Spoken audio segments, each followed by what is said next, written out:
I'm Melissa Shanahan, and this is the Velocity Work Podcast, episode number 150.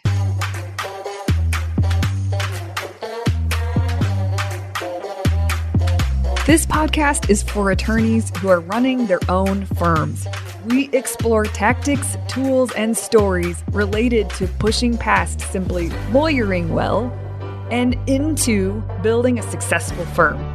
Working in your firm and working on your business are two very different things. This podcast focuses on the latter. Hey everyone, welcome to this week's episode.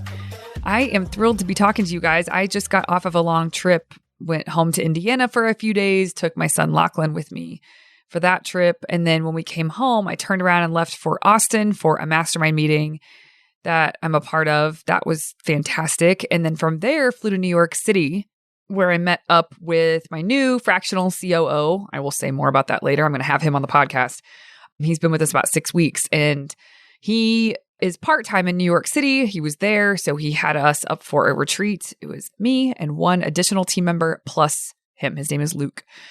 So the three of us met and really got to work over the course of a couple days, and it was jam-packed, very fulfilling, got a lot of things sorted out that we had needed to sort out, but we needed the space to do so. We had the space to do so, ate some really good food, had really good conversation, and I'm just so grateful. So now we're back to it, back in Denver, and ready to roll with you guys here on the podcast. Today we are talking about fuel for action. Like, what is your fuel for action? I released some podcast episodes in February, I think. We will link to them in the show notes, about the results cycle. There's a high results cycle and there's a low results cycle, and how to control which results cycle you go into. As a quick recap, there are three things that you have absolutely 100% control over. The first is what you're thinking, what is running through your mind, your opinion, your perspective, your attitude, right? Like, it's that, what's in your head. You do have control over that, although it doesn't always seem like it. You do. The second thing you have control over is your feeling state, your internal state, the way that you feel. And the third thing is the actions that you take.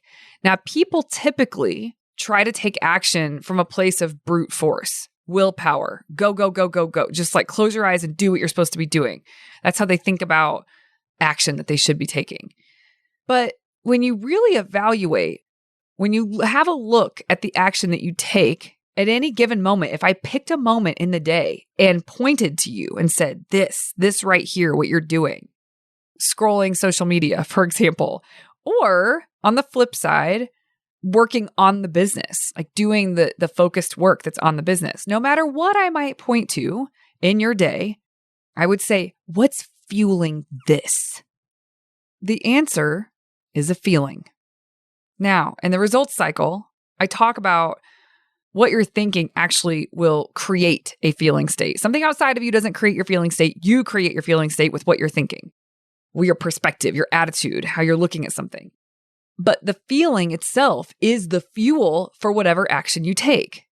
So you can imagine that the feeling that fueled the lawyer who is sunk into deep work was probably something like focused, productive, something along those lines. Okay, and if we know that the feeling is the fuel for any action that you take, we look at the lawyer who's scrolling social media when they're supposed to be doing something else. They should be doing something else, but they have a moment, and the feeling that they were having that produced the action, that fueled the action of scrolling social media instead, was probably something like unclear or unfocused or disenchanted or burnt. Now, a lot of people think that your feeling state is just your feeling state and they're unsure of how to change it. But the truth is, you have to look at your mental state, at what you're thinking, what you're telling yourself, What's your perspective? What are the sentences running through your mind that are creating that feeling state? And it's usually just an undercurrent. Oftentimes, it's not like a very clear sentence in your mind. You have to kind of hunt for it. You have to sit with this for a minute. But once you can start to tune into that, tap into that, you figure out why you're feeling the way that you're feeling. You see and you take full responsibility for why you're feeling the way you're feeling. And then you find the thought that's creating that feeling state. Now, knowing that your feelings are your fuel for actions, you have an opportunity to pick on purpose what feeling state you're going to feel. And I want you to think about feeling states as a menu. You have a menu of feeling states to choose from. What are you going to choose? What do you want to feel? What feeling states do you want to be operating from? And what feeling states do you want to be fueling? Now, why is this important? It seems like I always come back to this for you guys. Why do I keep doing that? Because the truth is, you can take high quality action or you can take low quality action.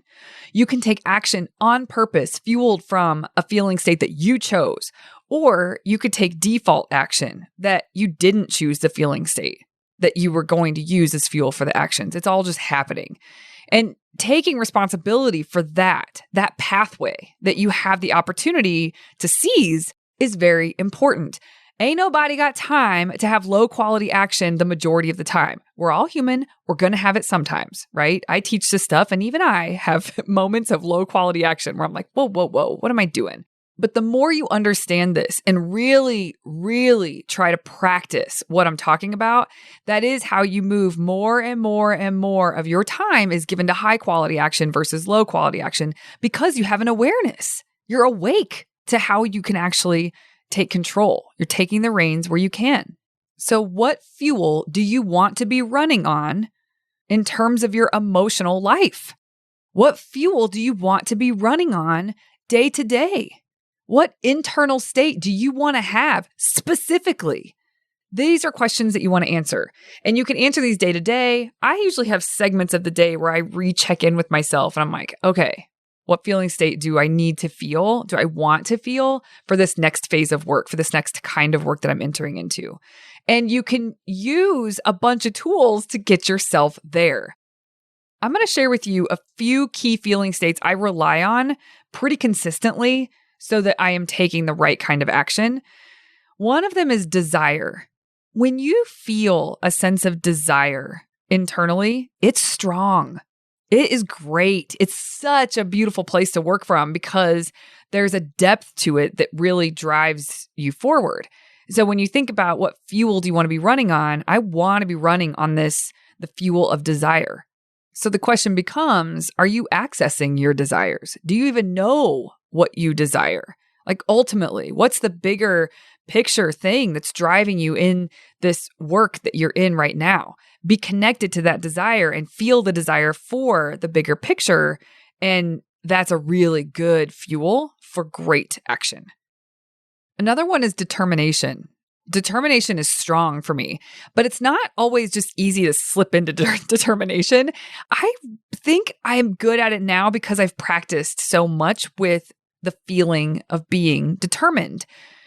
Thinking back to as much training as I've done for half marathons, I've probably done a dozen half marathons. I've done 2 full marathons, and there was a determination about, finishing my training and really staying in high integrity with the training so that I could have a great experience with the race, right? And proving to myself what was possible. Like that was important to me at one point, and that required determination. I've had a lot of practice with that feeling state and generating that feeling state on purpose because trust me, as many of you know, you don't always feel like going out for your training runs. You don't always feel like doing what you're supposed to do in order to complete your training so that you can run that race.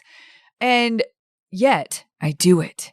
And it's not willpower. It's a sense of determination. It's different. And so I have to really conjure that up so that I go out with determination and then my action is on point.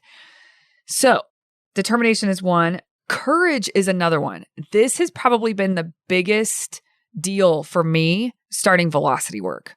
It's required a lot of courage over the years since I began, even before I began. Leaving the consulting firm I was at before required courage. And Courage, I've talked about this on the podcast before, and I talk about it with my clients all the time. Courage sucks to feel. It is not fun to feel, but I feel it on purpose because I need to generate the feeling of courage to go out and do what I need to do. The things that could result in rejection, in failure of some form or another. And putting yourself in harm's way like that over and over and over again, you have to experience courage to go do that.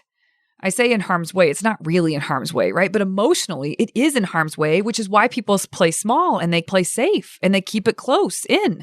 So courage is very important. For me, it's been a major building block. A lot of the things that you see today with velocity work would not exist had I not on purpose felt courage and gone out to do those things that needed to be done to build velocity work. Same for you, I am sure, right? Another one is grit. I feel grit on purpose. And it's kind of a combination of some of the things I've already shared. But for whatever reason, there are times where that word just feels more appropriate to generate on purpose. Angela Duckworth wrote the book on grit, literally a book called Grit. And she defines it as the passion and perseverance towards a long-term goal. And the thing about that is you have to know, this is kind of what we talked about before, is desire. You have to know what you actually desire. What is that long-term outcome that drives you? What do you get up for, right? So it's this passion and perseverance towards a long-term goal. So sometimes the word grit, for whatever reason, just matches like internally, like what I know I need to be experiencing in terms of a feeling state in order to do what is required of me that day. So grit is another good one. Now I have two main tips for getting into these feeling states.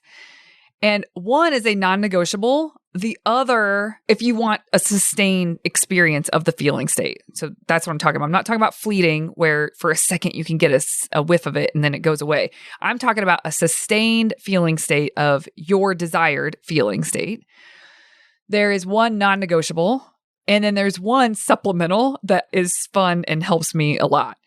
So when I am thinking through desire, if desire is what I want to be feeling inside, then I'll think about, what do I want? And this kind of goes with Angela Duckworth and what she was talking about, the long-term outcome that you have passion and perseverance for. Like, what is that? And knowing what that is, and don't be stressed out if you don't have this perfect vision for exactly what you're working for, but certainly there's something that represents success to you in the long term that matters deeply. Like, what is that thing? What represents that? Imagine that, visualize that. And when you can picture that and you know what you want, even if it's not the full picture, it just represents that you would have reached what you want. That's good enough. So you identify what that is. Maybe it's paying for your kids' college. Maybe it is a new car or the right home that fits your life and your family. Maybe it is moving to a new city. Like, what is it that you want? Have that thing in your mind. And as you hold that thing in your mind, what I do is, instead of saying, I want to build X, Y, and Z, saying, I'm going to build X, Y, and Z.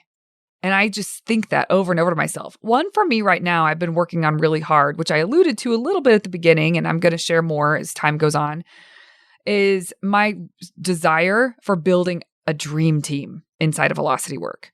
And so when I think about that, when I have visualized that team and how we work and collaborate together and the vibe of the team and what it's doing for our clients, et cetera, I think in my head, if I want to conjure up this feeling of desire in a very strong way, I think I'm going to build a dream team.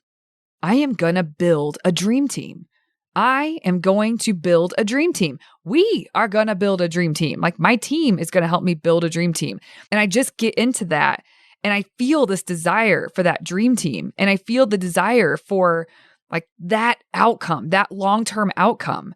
And I just conjure it up and conjure it up and conjure it up. And so I'll just think it in my head over and over.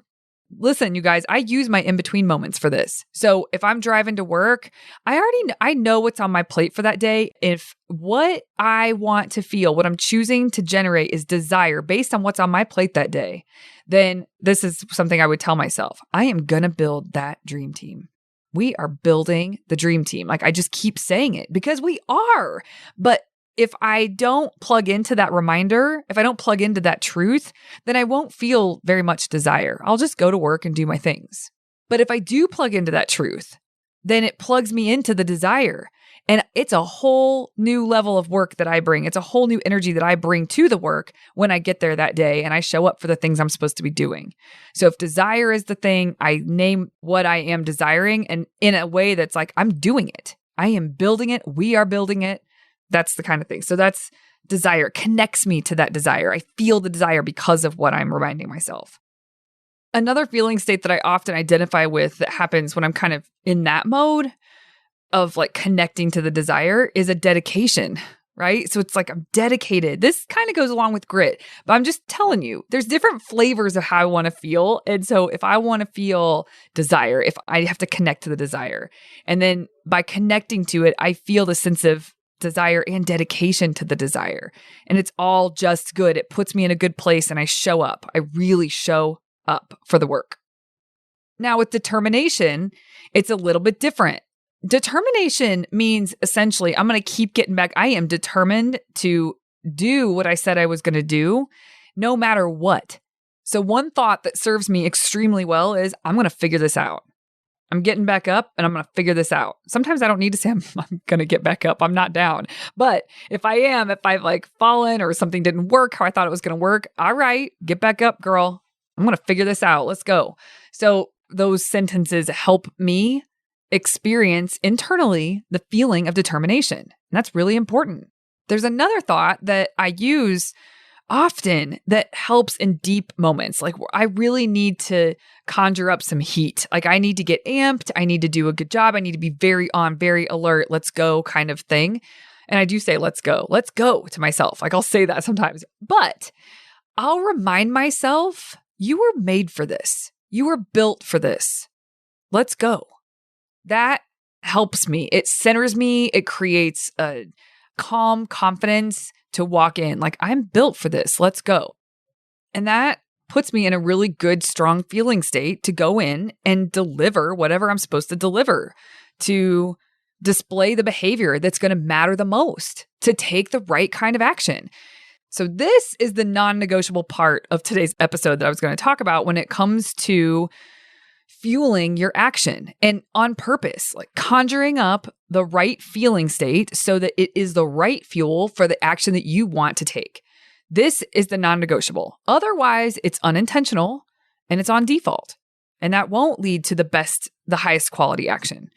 So this is the non-negotiable part. Now, the optional part that helps me is music. I'm not a big music buff, but I love jazz and hip hop. When they're fused together, it's like my heaven. But I choose songs and I have a curated playlist on Spotify for me for certain feeling states that I want to generate on purpose. My favorite one is when I want to feel focused, like head down, let's go. Like very focused is the energy. Productive is another word that I identify with that. Then yeah, I got to like tell myself the right things and then I turn on Jay-Z's On to the next one. I love that song for getting focused. It just takes the feeling state that I generated with what I'm telling myself to the next level. I feel it deeper. I feel it harder. It just sets the tone at an even greater level. And that's a fun one. So many of you definitely have songs that put you in a mode or a mood. Think about mood. Mood is the way you feel. So generate the mood that you want. Use music to help you. It can be an adjunctive aid in getting you to the feeling state you want to be feeling. So those are my tips. The whole point of this podcast is what is fueling your action? Know it. Be familiar with it. Generate it on purpose so that you fuel high quality action. And so that you are very intentional with your action.